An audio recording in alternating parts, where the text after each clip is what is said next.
दोस्तों राधे राधे, जय श्री कृष्णा। स्वागत है आपका हमारे चैनल पर। आज की इस वीडियो में हम बात करेंगे 2025 भाद्रपद मास कृष्ण पक्ष में पड़ने वाली अजा एकादशी के बारे में।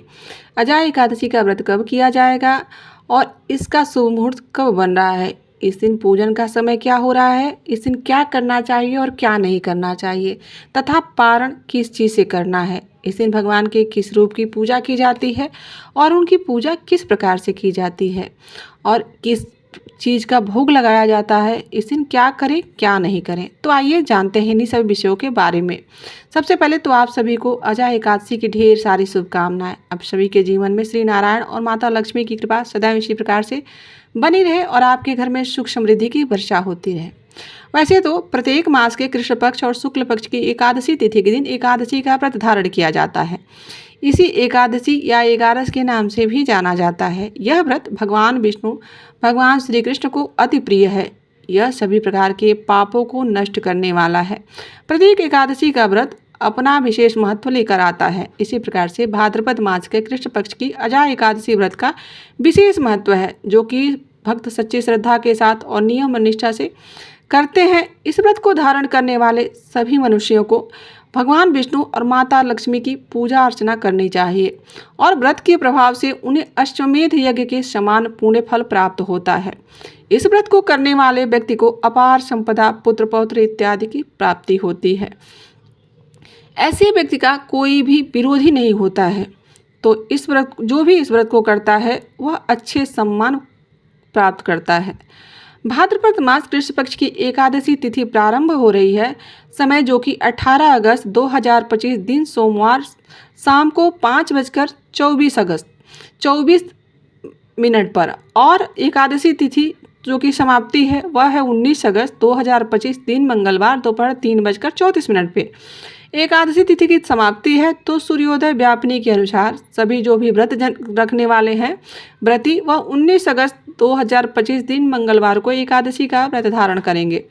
व्रत पारण के लिए कहा गया है कि व्रत का पारण द्वादशी तिथि में और हरिवासर समाप्त होने के बाद ही करना चाहिए। द्वादशी तिथि का पहला चौथाई हिस्सा हरिवासर का होता है। तो द्वादशी तिथि प्रारंभ हो रही है समय 19 अगस्त 2025 दिन मंगलवार दोपहर 3:35 पर और द्वादशी तिथि की समाप्ति है वह 20 अगस्त 2025 दिन बुधवार 2:01 पर। तो द्वादशी तिथि की समाप्ति है तो हरिवासर जो कि 20 अगस्त को सुबह समाप्त हो रहा है वह व्रत का पारण 20 अगस्त को किया जाएगा। व्रत का पारण 20 अगस्त को बुधवार के दिन 5:53 से लेकर 8:29 के बीच में आप कर सकते हैं। इस व्रत का पारण कुश से किया जाता है और यदि ना हो यह सब चीज़ तो आप पेठा भी खा सकते हैं। तो इस व्रत का पारण किया जा सकता है। यदि ना संभव हो तो आपके पास जो उपलब्ध हो जल फल या तुलसी दल आप उसी को ग्रहण कर सकते हैं। 20 अगस्त को जो कि प्रदोष व्यापनी के अनुसार भगवान शिव का प्रिय जो कि प्रदोष व्रत भी आ रहा है उसे भी बहुत लोग करते हैं। तो 19 अगस्त को ब्रह्म मुहूर्त का समय हो रहा है जो कि सुबह 4:25 से सुबह 5:09 पर होगा और सूर्योदय का समय है इस दिन 5:33।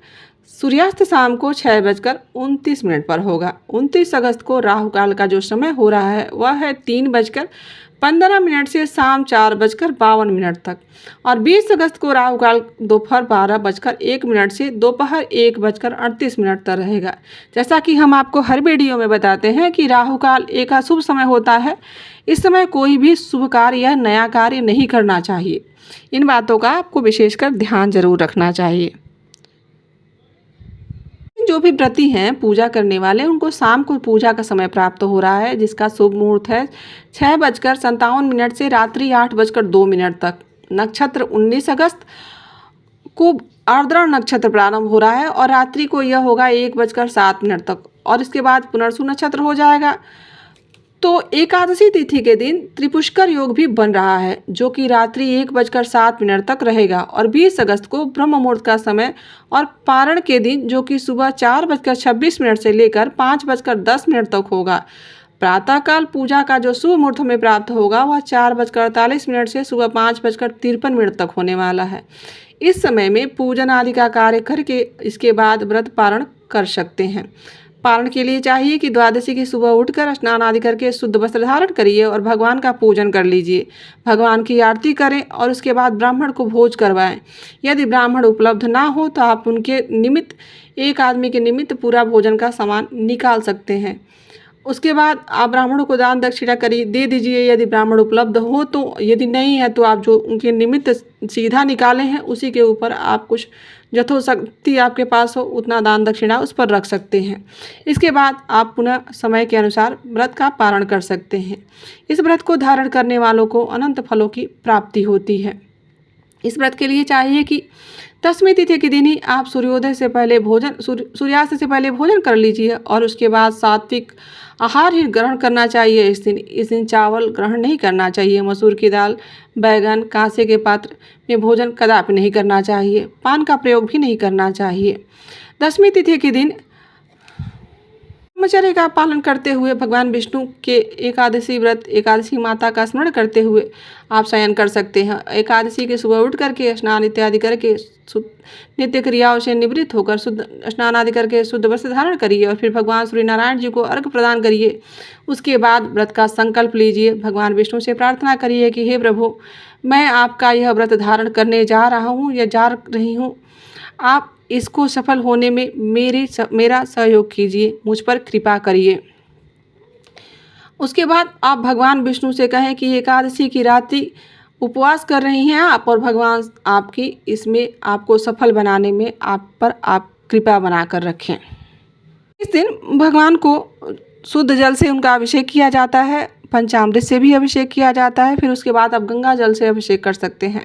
भगवान को पीला वस्त्र अर्पित करिए, यज्ञोपवीत यानी जनेऊ चढ़ाइए और पीले रंग के पुष्प भगवान को अति प्रिय हैं तो पीले रंग के फूल भी आप उनको चढ़ा सकते हैं। फूलों की माला भी अर्पित कर सकते हैं। इसके बाद आप धूप दीप जलाकर फिर भगवान को नैवेद्य आपके पास यथाशक्ति जो भी फल फूल जो हो वह भगवान को अर्पित कीजिए। मौसम के अनुसार जो फल प्राप्त हो वह भी आप चढ़ा सकते हैं भगवान को। उसके बाद भगवान का पूजन आरती कीजिए, व्रत कथा सुनिए और उसके बाद आपकी पूजा संपन्न हो जाएगी। खास करके अजय एकादशी में व्रत के इस दिन भगवान को बादाम और छुआरे का भोग लगाया जाता है।